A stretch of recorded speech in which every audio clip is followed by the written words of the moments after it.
Pinag-aaralan na raw ng United Nations Convention on the Law of the Sea o UNCLOS ang issue ng agawan ng teritoryo sa West Philippine Sea. Habang hinihintay pa ang resulta nito, nagpakita naman ng puwersa ang ilang Pilipino sa iba't ibang lugar sa mundo para iprotesta ang pambubuli raw ng China sa Pilipinas. Makibalita tayo kay Roland Umangay. What do we want? China out! When do we want it? Now, now, now! Ganito ang sigaw ng ilang Pilipinong nagkilos protesta sa tapat ng konsulado ng China sa California sa Amerika kahapon. Tutol daw sila sa pag-okupa ng China sa mga pinag-aagawang teritoryo sa West Philippine Sea. Parehong sentimento rin ang isinisigaw ng mga demonstrador sa tapat ng headquarters ng United Nations sa New York. We are now before the United Nations Arbitral Tribunal. So the judges, 3 of them, will decide who has the right to exploit the 200 billion barrels of oil, the trillion square cubic feet of natural gas that is within our shore, our soil, our oil. Ayon sa grupo, pambubuli ang pagpapalakas ng China sa pwersa nito sa West Philippine Sea. Tinataya nga abot ng araw sa $1 bilyong ang nagastos ng China sa pagpapagawa nito ng pasilidad gaya ng oil rig. What we are saying is that we should benefit from the resources of the country, and Spratly Sana is within the 200 economic zone of the Philippines, and China is over 600 miles away. So I mean, just do the math. China! China! China! China! Get out! Get out! Nagprotesta rin kahapon sa harap ng consular office ng China sa Makati ang aabot sa 500 demonstrador.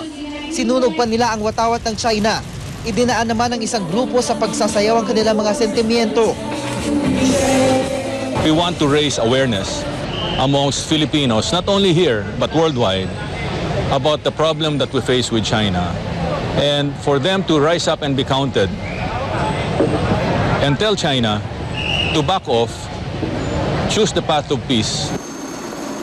Muling nagkatensyon noong nakarang buwan sa pagitan ng dalawang bansa matapos maglabas ang China ng counter-strike warning o pagganti sa tila patuloy raw na paghahamon ng Pilipinas sa bansa.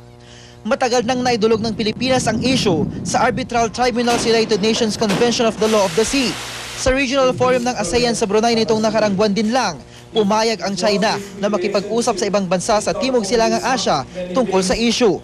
Bukod sa Pilipinas at Vietnam, inaangkin din ng Brunei, Malaysia at Taiwan ang ilang teritoryo sa West Philippine Sea.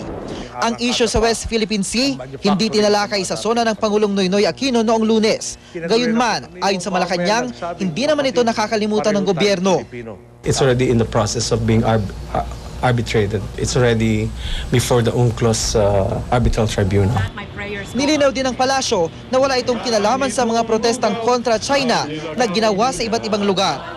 All the actions taken by the individual citizens wherever they are found, whether here or abroad, these are the actions taken by the Filipinos in how they view the situation.